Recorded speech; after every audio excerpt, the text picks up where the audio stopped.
شروع کرتی ہوں اللہ کے نام سے جو بے انتہا مہربان نہایت رحم فرمانے والا ہے۔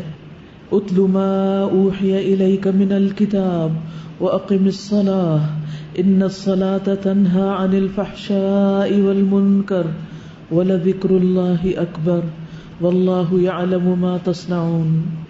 اے نبی صلی اللہ علیہ وسلم، تلاوت کیجیے اس کتاب کی جو آپ کی طرف وحی کے ذریعے سے بھیجی گئی ہے، اور نماز قائم کیجیے، یقیناً نماز فحش اور برے کاموں سے روکتی ہے، اور اللہ کا ذکر اس سے بھی زیادہ بڑی چیز ہے۔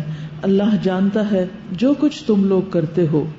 بظاہر نبی صلی اللہ علیہ وسلم کو خطاب ہے، لیکن آپ کو خطاب کرنے کے بعد عمومی طور پر ہم سب کے لیے بھی یہی حکم ہے۔ اتل ما اوحی الیک من الکتاب، پڑھ سنائیے، تلاوت کیجیے جو وحی کیا گیا ہے آپ کی طرف کتاب میں سے، یعنی یہ کتاب رکھنے کے لیے نہیں آئی، پڑھنے کے لیے آئی ہے، اور صرف اپنی ذاتی تلاوت اور ثواب کمانے کے لیے نہیں آئی، بلکہ دوسروں کو پڑھ کر سنانے کے لیے آئی ہے۔ آپ صلی اللہ علیہ وسلم نے اس حکم پر کیسے عمل کیا؟ اگر آپ بھی ہماری طرح صرف خود ہی پڑھتے رہتے اور خود ہی تلاوت کرتے رہتے اور نمازوں میں ہی صرف پڑھتے رہتے اور لوگوں کو پڑھ کر نہ سناتے، تو پھر لوگوں تک ایمان کی روشنی، دین کی ہدایت کی روشنی کیسے پہنچتی؟ لیکن ہم دیکھتے ہیں کہ کس طرح نبی صلی اللہ علیہ وسلم ہر موقع پر لوگوں کو قرآن کی تعلیم دیتے ہیں۔ اگر اس بات کی حقیقت کو جاننا ہو تو سیرت پڑھ کر دیکھیے کہ ہر موقع پر آپ نے لوگوں کو قرآن کے ذریعے رہنمائی دی۔ وَأَقِمِ الصَّلَاةَ، تلاوت کے بعد عملی کاموں میں سب سے اہم کام نماز کا قیام ہے، اور نماز قائم کیجیے۔ کیوں؟ اس لیے کہ ان الصلاۃ تنہی عن الفحشاء والمنکر، کیونکہ نماز انسان کو بے حیائی اور برے کاموں سے روکتی ہے۔ حقیقت یہ ہے کہ نماز اپنے اندر ایک بہت زبردست تاثیر رکھتی ہے، انسان کے مزاج کے اندر تبدیلی پیدا کرتی ہے، انسان کے اندر تواضع پیدا ہوتی، اللہ کی معرفت پیدا ہوتی، اللہ کے ساتھ ملاقات کا یقین بڑھتا ہے، انسان کا اللہ سبحانہ وتعالیٰ کے ساتھ ایک تعلق بڑھتا ہے۔ یہ کیفیات جب انسان کے اندر پیدا ہوتی ہیں تو وہ جو بھی کام کرنے لگتا ہے اس میں یہ کیفیات پھر جھلکنے لگتی ہیں۔ اسی لیے انسان جب نماز میں اللہ تعالیٰ کے سامنے سر جھکا دیتا ہے اور حقیقی معنوں میں تواضع اختیار کرتا ہے اور اس کا اثر لیتا ہے کہ وہ اللہ تعالیٰ کے سامنے کچھ نہیں، تو اس سے اس کے عمل پر اثر پڑتا ہے۔ وہ زندگی کے باقی معاملات میں بھی جہاں جہاں اللہ تعالیٰ کی منع کردہ چیزیں خاص طور پر آتی ہیں ان میں بھی وہ ڈھہ پڑتا ہے، جھک جاتا ہے، اللہ تعالیٰ کی بات مانتا ہے، کیونکہ وہ ابھی نماز میں اللہ کے آگے جھک کے آیا ہے، اور اب یہاں اللہ تعالیٰ جس چیز سے اسے روک رہے ہیں اور وہ برا کام ہے، فحش کام ہے، تو وہ اس میں بھی جھک جاتا ہے۔ اسی طرح اللہ سبحانہ وتعالیٰ کی جو معرفت ہے وہ نماز کے ذریعے حاصل ہوتی ہے۔ انسان واقعی حقیقی معنوں میں اس بات کا ارادہ کرتا ہے کہ وہ اللہ کی ملاقات کے لیے جا رہا ہے اور اس کے سامنے اس کو یاد کر رہا ہے ایک خاص فارمل طریقے سے۔ تو جب انسان اللہ تعالیٰ کو یاد کرتا ہے تو پھر یہ یاد صرف نماز کی حد تک نہیں رہتی۔ جب اللہ کی پہچان ہوتی ہے تو اس پہچان کے بعد یہ یاد نماز اور نماز کے علاوہ ہر کام میں ہونے لگتی۔ اب ایک شخص جو ایک برا کام کرنے لگا ہے تو اس کو فوراً اگر اللہ کی یاد آ جائے کہ میرا رب مجھے دیکھ رہا ہے تو وہ فوراً اس سے رک جائے گا۔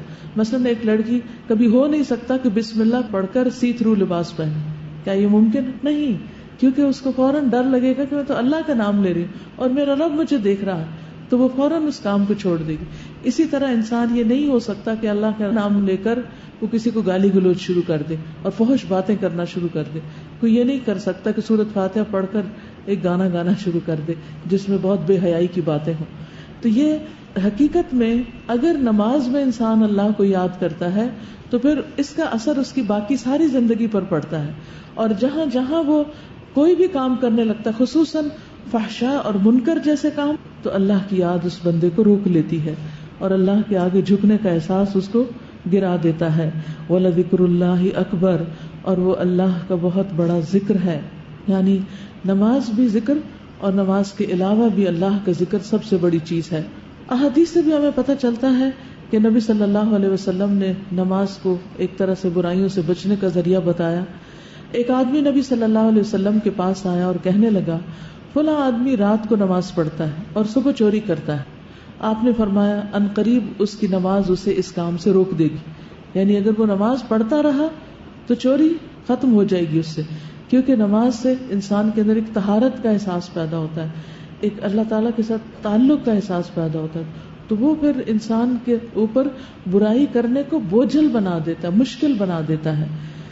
اور پھر یہ کہ جو شخص اللہ کا چہرہ چاہنے کے لیے، اللہ کا دیدار کرنے کے لیے نماز پڑھتا ہے، ایسے شخص کی نماز جو ہے وہ اس کے گناہوں کو جھاڑنے کا ذریعہ بھی بنتی ہے.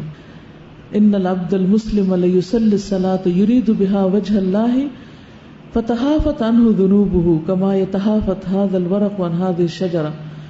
پتجھڑ کے موسم میں نبی صلی اللہ علیہ وسلم نے ایک درخت کی 2 ٹہنیاں پکڑی اور پتے جھاڑنے لگے، یعنی ٹہنی پکڑ کے اس کے پتے جھٹکے تو گر گئے.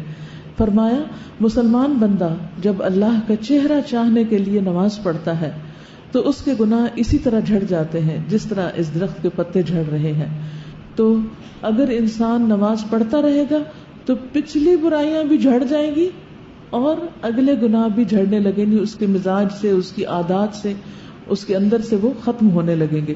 بس شرط یہ ہے کہ انسان اس کو پابندی سے پڑھنے والا ہو اور پڑھنے کا حق ادا کرنے والا ہو، کیونکہ جب نماز کے اندر انسان خشوع و خضوع اختیار کرتا ہے تو کامیابی کی منزل کو پہنچتا ہے.